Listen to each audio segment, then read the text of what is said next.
Well, many scientists believe we're under assault by another form of common pollution we may have underestimated. Invisible, odorless, silent, and potentially deadly. This form of pollution is everywhere. You can't escape it. Electromagnetic frequencies, EMFs, produced by most electrical devices, appliances, and the high-voltage power lines that surround us. And there is no escaping this invisible menace. Electropollution is not limited to cell phones and microwave ovens, home computers, laptops, cordless phones, televisions, refrigerators, hair dryers, coffee makers. Even our cars add to the daily accumulation of electropollution that may be pushing us closer to a national health crisis. Some environmentalists call this proliferation of EMFs electropollution. And one United States government agency warns that the levels Americans are exposed to every day without even being aware of it may be dangerous. The fact is, you, your loved ones, your children are exposed to 100 million times more EMFs, electromagnetic radiation, and microwaves than your grandparents. And now, one source of electropollution has become an increasingly integral part of our lives. Up close and personal, the cell phone. Brain cancer is up 25% since cell phones became popular. Every year, there are 183,000 more cases in the U.S. alone. The damage from electropollution is cumulative and may take years, even decades, to reveal itself. But every exposure may adversely affect your health. Several renowned neurosurgeons believe radiation from cell phones and other mobile devices are directly related to the 21% increase in brain tumors in children.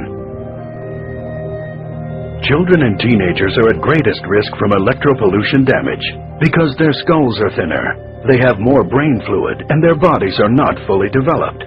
How much time does your child spend on the cell phone every day? And how will the constant barrage of electromagnetic radiation from cell phone use affect your child's health in 5 years, 10 years, 20 or more years? And if you think using a hands-free set reduces your risk of exposure to deadly radiation, think again.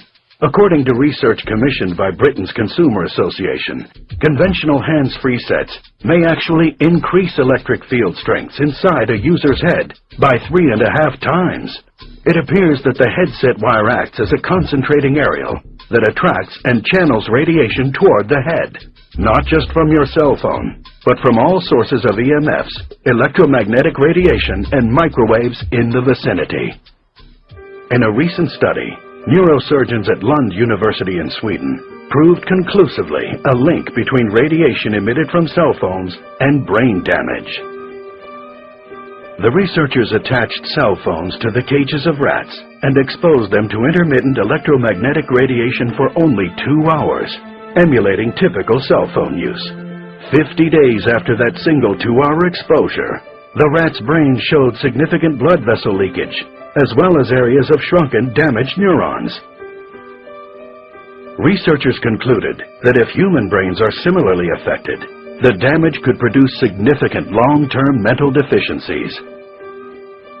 And in 2004, respected scientists in Sweden proved for the first time a definitive human link between cell phone use and benign brain tumors located exactly where the patients held their cell phones. According to one study, men who kept their cell phones in their pockets experienced a 35% reduction in sperm count. Do you or your children use a laptop computer or a video game console? Do you use these devices on your lap? Consider this. Scientists are exploring the connection between EMFs from the electronic devices we use on our laps and the astounding 50% increase in testicular cancer over the past 20 years. One important study in the U.S. found a link between those who work in an environment with high EMF exposure and neurodegenerative disorders, such as Alzheimer's disease, Parkinson's disease, and Lou Gehrig's disease. But it's not just about diseases. Research shows that continual exposure to this onslaught of electropollution disrupts your natural energy levels triggering an adrenal response which, in turn, increases stress responses. This constant stress contributes to your energy depletion and fatigue, lack of concentration, poor work performance, and difficulty getting a good night's sleep. If electropollution is so dangerous, why doesn't the government step in and do something about it? Government officials will tell you that the studies are inconclusive, that they're waiting for long-term human studies to prove beyond a doubt that cell phones and other commonly used appliances, which bombard us continually with radiation, are truly harmful. Can you afford to wait?